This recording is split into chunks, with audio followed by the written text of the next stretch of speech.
네, 함께 나눌 말씀은 사사기 13장 15절부터 25절까지 말씀입니다. 마노아가 여호와의 사자에게 말하되 구하옵나니 당신은 우리에게 머물러서 우리가 당신을 위하여 염소 새끼 하나를 준비하게 하소서 하니 여호와의 사자가 마노아에게 이르되 내가 비록 나를 머물게 하나 내가 내 음식을 먹지 아니하리라. 번제를 준비하려거든 마땅히 여호와께 드릴지니라 하니 이는 그가 여호와의 사자인 줄을 마노아가 알지 못함이었더라. 마노아가 또 여호와의 사자에게 말하되 당신의 이름이 무엇이니이까 당신의 말씀이 이루어질 때에 우리가 당신을 존귀히 여기리이다 하니 여호와의 사자가 그에게 이르되 어찌하여 내 이름을 묻느냐 내 이름은 기묘자라 하니라. 이에 마노아가 염소 새끼와 소제물을 가져다가 바위 위에서 여호와께 드리매 이적이 일어난지라. 마노아와 그의 아내가 본즉 불꽃이 제단에서부터 하늘로 올라가는 동시에 여호와의 사자가 제단 불꽃에 휩싸여 올라간지라.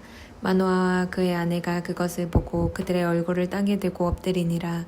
여호와의 사자가 마노아와 그의 아내에게 다시 나타나지 아니하니 마노아가 그제야 그가 여호와의 사자인 줄 알고 그의 아내에게 이르되 우리가 하나님을 보았으니 반드시 죽으리로다 하니 그의 아내가 그에게 이르되 여호와께서 우리를 죽이려 하셨더라면 우리 손에서 번제와 소제를 받지 아니하셨을 것이요 이 모든 일을 보이지 아니하셨을 것이며 이제 이런 말씀도 우리에게 이르지 아니하셨으리이다 하였더라.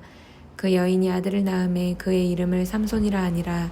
그 아이가 자라매 여호와께서 그에게 복을 주시더니 소라와 에스다올 사이 마하네단에서 여호와의 영이 그를 움직이기 시작하셨더라. 아멘. 하나님 감사합니다. 오늘 이 새벽에도 우리를 주의 전으로 인도하신 하나님, 우리에게 하나님의 말씀과 뜻을 알아갈 수 있는 영적인 민감성을 더하여 주시고 또 하나님 말씀에 귀 기울이며 순종할 수 있는 깊은 믿음과 용기도 더하여 주시옵소서.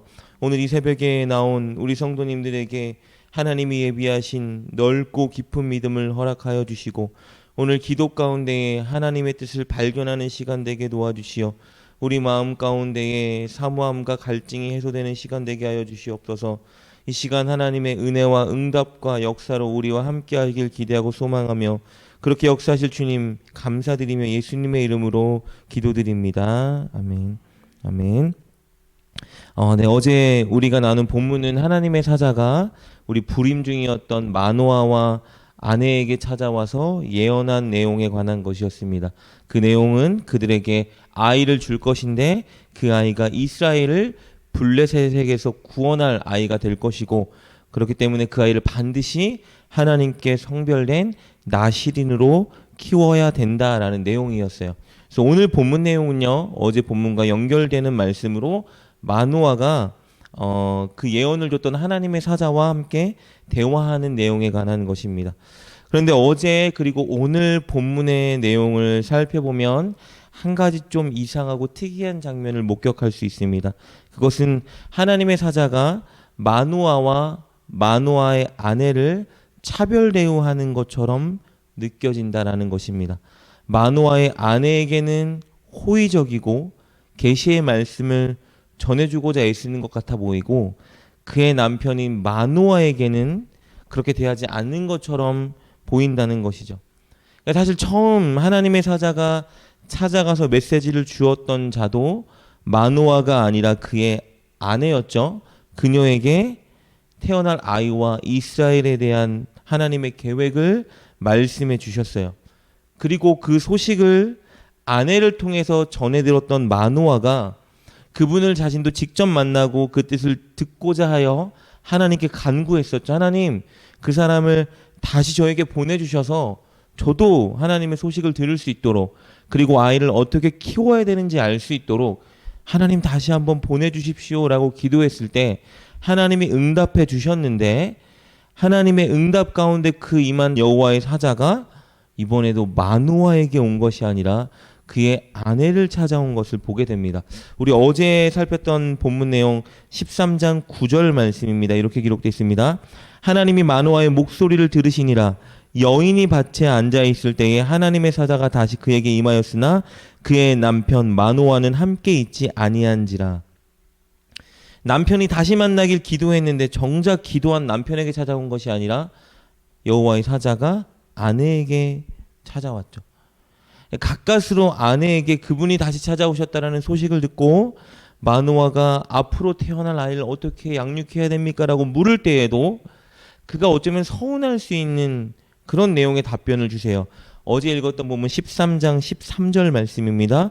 여호와의 사자가 마노아에게 이르되 내가 여인에게 말한 것들을 그가 다 삼가서라고 말씀해 주세요. 하나님 어떻게 해야 되죠? 라고 물어볼 때 그가 여호와의 사자가 이렇게 말했던 거예요. 너의 아내에게 당부했던 그 내용을 그 아내가 꼭 지키게 하라. 그러니까 마치 하나님의 사자가 마노아의 아내에게만 계속 예언의 비밀을 가르쳐 주려고 하시는 것 같고 마노아에게는 감추는 것처럼 그런 분위기가 계속 엿보인다라는 것이죠. 둘 사이에서 마노아만 조금 소외된 것 같아 보여요. 그럼 왜 이런 일이 발생했을까? 오늘 본문을 통해서 유추할 수 있는 사실 중에 하나는요, 바로 영적인 민감성의 차이라고 말할 수 있어요. 단순히 하나님의 사자가 하나님이 마노아와 마노아의 아내를 편애하신 것이 아니라 그 둘에게 차이가 있었는데 그것은 영적인 민감성의 차이였어요. 마노아의 아내는 영적으로 민감한 자였는데 마노아는 그러지 않은 사람이었다라는 것입니다. 오늘 우리가 나누는 본문의 내용은요, 마노아가 그럼에도 꿋꿋이 하나님의 사자에게 염소 새끼 하나를 요리해 주겠습니다 라고 제안하는 장면이에요. 왜냐하면 아직까지 마노아는 하나님의 사자와 계속 이야기를 나누면서도 그가 하나님의 사자인 것을 깨닫지 못하고 단순히 선지자로 여겼기 때문이에요. 우리가 잘 아는 것처럼 당시에 나그네를 후히 대접하는 것이 전통이었기 때문에 마노아는 자신에게 찾아온 하나님의 선지자를 잘 대접해야 된다라고 생각했어요. 그리고 게다가 그 선지자가 어떤 소식을 전해줬죠? 너무 좋은 소식이었어요. 자녀가 없어서 큰 고통과 낙심 가운데 살아가는 이 마노아와 그 부인에게 그들에게 아이를 준다라고 약속하셨기 때문에 마노아는 더욱더 하나님의 선지자를 잘 대접하고 싶었던 거예요. 그런데 여호와의 사자가 그의 청을 거부하고 하나님께 그것을 오히려 번제로 드리라라고 말씀하십니다. 오늘 16절 말씀입니다.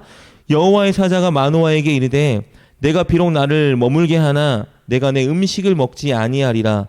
번제를 준비하려거든 마땅히 여호와께 드릴지니라 하니 이는 그가 여호와의 사자인 줄을 마노아가 알지 못함이었더라. 마노아는 지금 자기가 계속 얘기하는 그 당사자가 하나님의 사자인 것을 알지 못했다라고 기록돼 있죠. 선지자인지 알았기 때문에 되게 염소 요리를 대접하려고 했어요. 그러자 여호와의 사자가 그렇게 말하는 것이죠.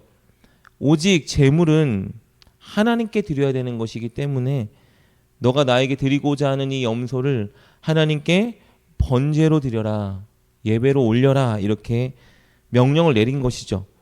그리고 마노아는 그 청대로 순종하는 것을 보게 됩니다. 계속해서 여호와의 사자와 대면해서 말씀을 나누고 있는데 여호와의 사자인 줄을 알지 못해요. 그런데 어제 우리가 읽었던 본문의 내용을 보면요, 마노아의 아내는 조금 달라 보여요. 처음 그녀가 여호와의 사자를 만나고 나서 남편에게 그 소식을 전했던 내용을 한번 살펴보겠습니다. 어제 말씀 13장 6절 말씀입니다. 이렇게 기록되어 있습니다. 이에 그 여인이 가서 그의 남편에게 말하며 이르되 하나님의 사람이 내게 오셨는데 그의 모습이 하나님의 사자의 용무 같아서 심히 두려움으로.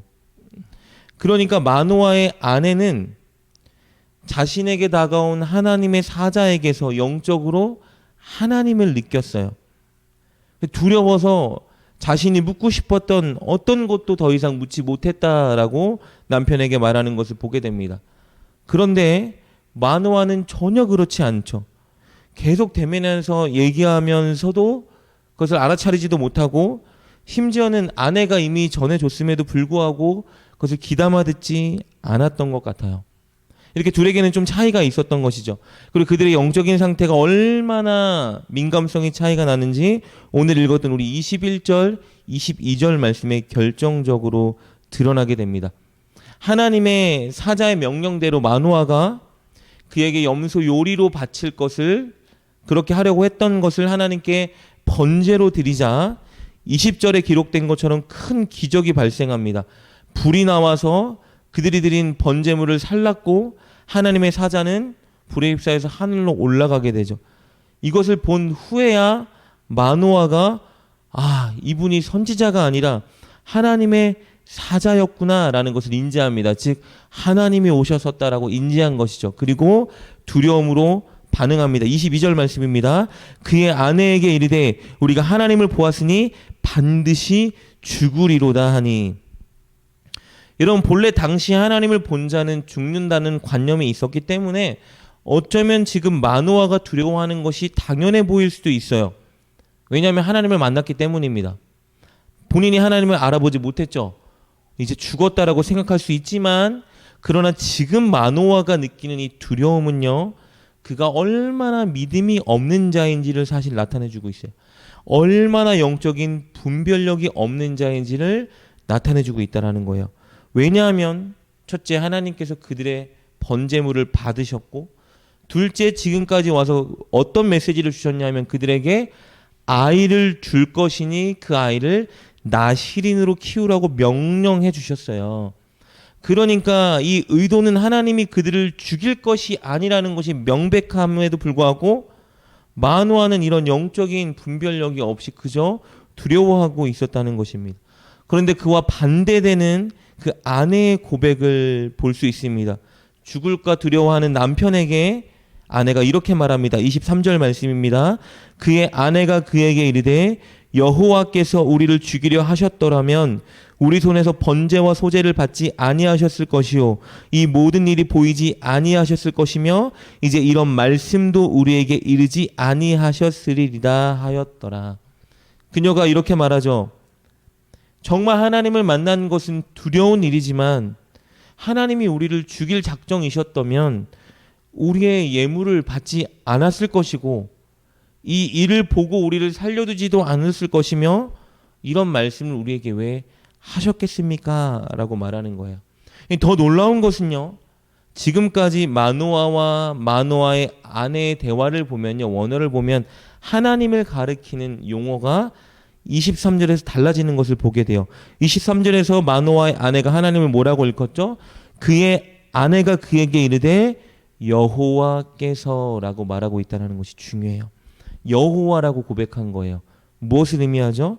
하나님이라는 말과 여호와라는 말에는 차이가 있어요.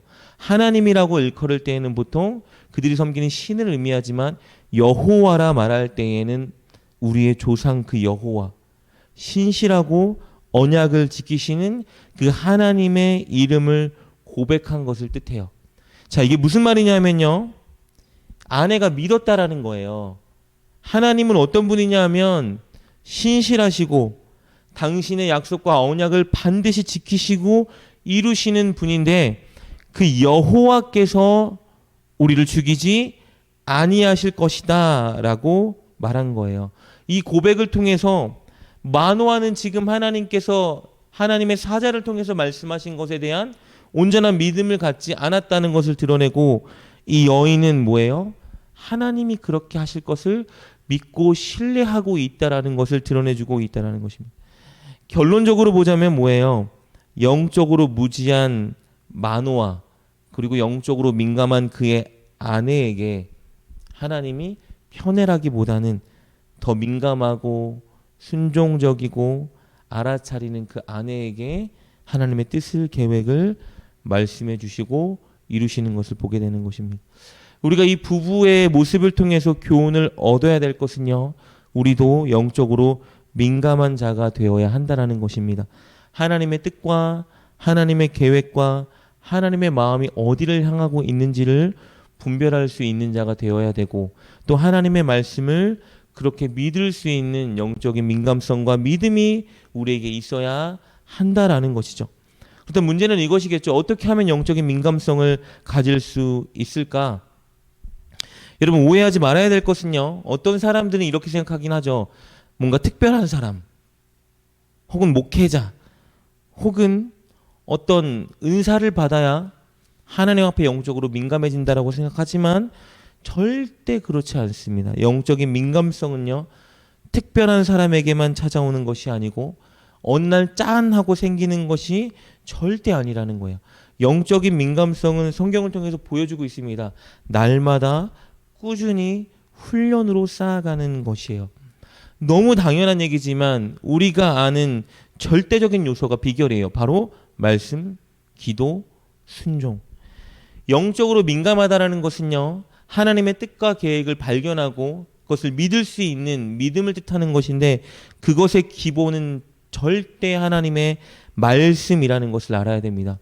그래서 하나님의 말씀을 더 깊이, 더 제대로, 더 잘 아는 것이 영적으로 더 민감한 사람이 될 수 있는 최고의 방법이라는 거예요. 그렇기 때문에 말씀을 날마다 묵상하고 읽을 때 잘 알아가는 것도 중요해요. 그래서 모르는 대목이 있다라면 늘 자료도 찾아보고, 또 목사님들과 사역자들에게 여러 가지 질문을 통해서 하나님의 말씀을 바로 알아가는 것이 정말 중요합니다. 두 번째는 기도겠죠. 영적인 민감성의 가장 기초가 되는 것은 말씀과 기도라고 할 수 있습니다. 그러나 중요한 것은 늘 나의 뜻만, 나의 궁금증과 나의 갈증의 해소만을 위한 기도가 아니라 정말 하나님의 뜻이 어디를 향하고 있는지를 묻는 기도가 우리 가운데 늘 있어야 된다는 것이죠. 늘 하나님께, 날마다 하나님께 기도하고 묻되 더 깊이, 더 오래, 더 많이 하나님과 교제하고 뜻을 알기 위해 기도하는 자리에 선다라면 자연스럽게 시간이 흐르면 흐를수록 우리 안에 영적인 민감성이 작동하게 될 수밖에 없다라는 것입니다. 그리고 마지막 요소는 바로 순종이죠. 내가 말씀으로 하나님의 뜻을 알아내고 기도로 하나님의 뜻이 말하는 것이 무엇인지 알아냈다라면 반드시 움직여야 돼요. 왜냐하면 하나님은 하나님의 말씀대로 순종하고 살고자 하는 자에게 하나님의 뜻을 더 깊이 민감하게 알려주길 원하시기 때문입니다. 그래서 어쩌이 보면 우리가 날마다 듣는 이렇게 해야 된다라고 말하는 내용이 민감성의 핵심 포인트예요. 바로 늘 하나님의 말씀을 붙들고 늘 말씀을 붙잡고 하나님께 기도하여 뜻을 묻고 그리고 알아냈다라면 그 말씀대로 살고자 하는 그 노력과 몸부림이 있다라면 우리는 하나님 앞에 정말 누구보다도 영적으로 민감한 자로 설 수 있다라는 것입니다. 어쩌면 그런 의미에서 오늘 저와 여러분은 영적인 민감성을 더 훈련시킬 수 있는 특별한 은혜의 자리에 선 것이죠. 아침에 하나님의 말씀을 들었고 또 말씀을 붙들고 기도할 수 있는 이 자리가 있고 또 하루를 이제 시작해야 되기 때문에 말씀 가운데 주신 감동대로 살아갈 수 있는 기회가 저와 여러분 가운데 놓여 있습니다.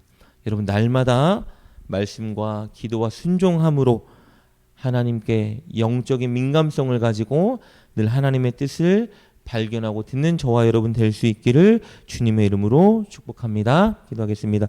하나님 감사합니다. 우리 가운데 늘 하나님의 뜻과 계획을 알려주길 원하시는 하나님, 말씀을 주신 하나님, 늘 말씀을 사모하며 바로 아는 우리가 되게 도와주시고 기도 가운데 늘 깊이 나아가 하나님의 뜻을 알고자 하는 갈망도 주시어 하나님 우리가 늘 영적으로 민감한 자들 되게 하여 주시옵소서. 오늘 이 새벽에 기도하는 성도님들에게 더 깊은 믿음과 영성을 더해 주시고 또 오늘 하루 하나님 말씀대로 살아갈 수 있는 순종의 영과 용기도 더하여 주시옵소서. 이 시간 또 본인들의 문제를 놓고 기도할 때에 한 사람도 그냥 보내지 마시고 그 문제의 해결자 되신 하나님께서 길과 뜻을 보여주시옵소서. 그렇게 역사하실 주님 기대하고 소망하며 우리 주 예수님의 이름으로 감사하며 기도드립니다. 아멘.